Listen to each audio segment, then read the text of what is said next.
पश्चिमी उत्तर प्रदेश के एक छोटे से गांव में एक बहुत ही पुरानी हवेली थी। यह हवेली कई वर्षों से खाली पड़ी थी और गांव वाले कहते थे कि यह भूतिया हवेली हो गई है। इस हवेली के दहलीज पर कोई भी कदम नहीं रखना चाहता था, क्योंकि रात के समय वहां अजीब अजीब आवाज़ें आया करती थी।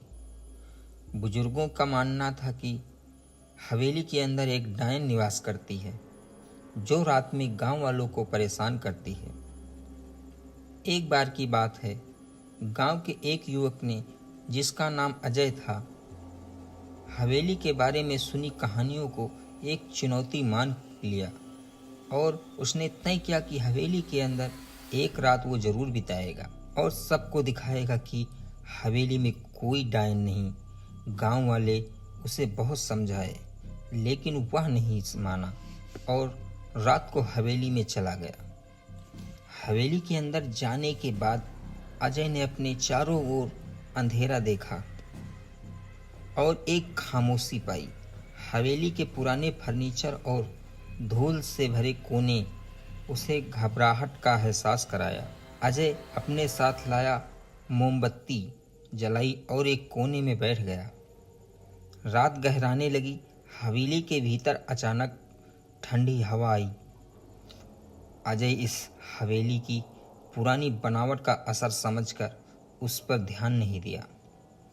थोड़ी देर बाद रोहित अचानक कान में अजीब सी आवाज़ सुनाई देती है।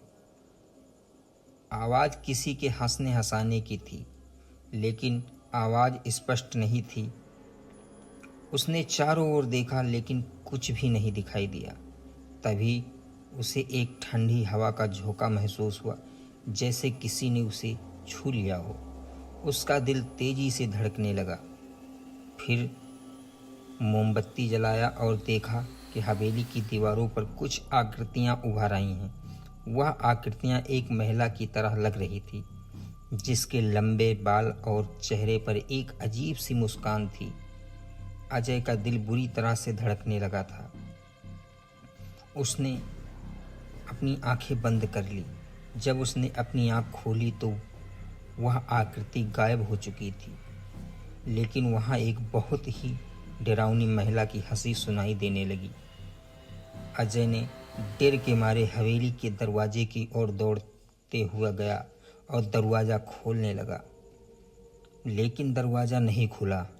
हवेली के अंदर से एक तेज शीतल हवा का झोंका आया और उसे खींचने की आवाज़ लगी। अचानक वह समझ गया कि हवेली में कोई डायन नहीं, बल्कि एक आत्मा रहती है, जो उसे परेशान कर रही है।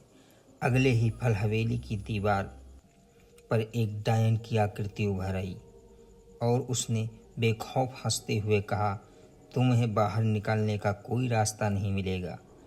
अजय की आंखों में डर समा गया था। सब कुछ छोड़कर चीखता हुआ, चिल्लाता हुआ दरवाजे को धक्का देने लगा, लेकिन दरवाज़ा तब भी नहीं खुला।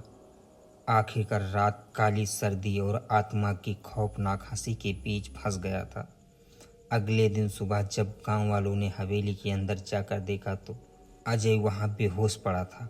उसकी आंखें बुरी तरह से घबराई हुई थी और हवेली में बिताए गए रात के बारे में कुछ भी किसी से नहीं बताया।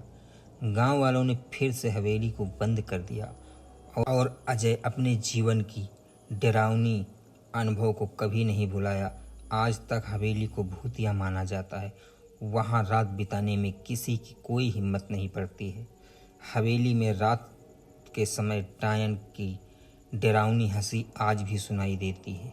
यह सबक हमें यह देता है कि कोई स्थान जो चुनौतियाँ देने वाला हो, वहाँ उस नहीं जाना चाहिए।